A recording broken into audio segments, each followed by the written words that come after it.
আমি এই মাত্র একটা গ্রোসারি স্টোর কিনে ফেলেছি যেখানে এত খাবার আছে যা দিয়ে গোটা একটা শহরকে খাওয়ানো যেতে পারে। আর তারপর আমি ডিসাইড করলাম একজন র্যান্ডম লোককে এখানে আমি বন্দি করে দেব।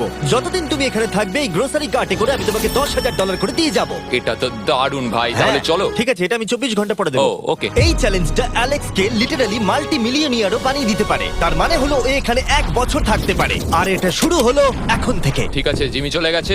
আমার তো এখান থেকে যেতেই ইচ্ছা করছে না। আমি গোটা বছর কাটিয়ে দিতে পারি এখানে। চলো কিছু শপিং করা যাক। আর যদি অ্যালেক্স রেড লাইনটাকে ক্রস করে, যেটা আমরা গ্রোসারি স্টোরের চারপাশে লাগিয়ে দিয়েছি, তাহলে চ্যালেঞ্জটা শেষ হয়ে যাবে আর ও জেতা টাকা নিয়ে বাড়ি চলে যেতে পারবে। আর এটা জানার জন্য যে ও ভিতরে কি করছে, আমরা গ্রোসারি স্টোরের প্রতিটা কোণে কোণে একটা করে ক্যামেরা লাগিয়ে দিয়েছি। প্রথম রাতে আমি ভাবছি এই স্টেকটা খেয়ে নেবো। আমার মনে হয় এখানটা বেশ বাড়ি বাড়ি মনে হচ্ছে।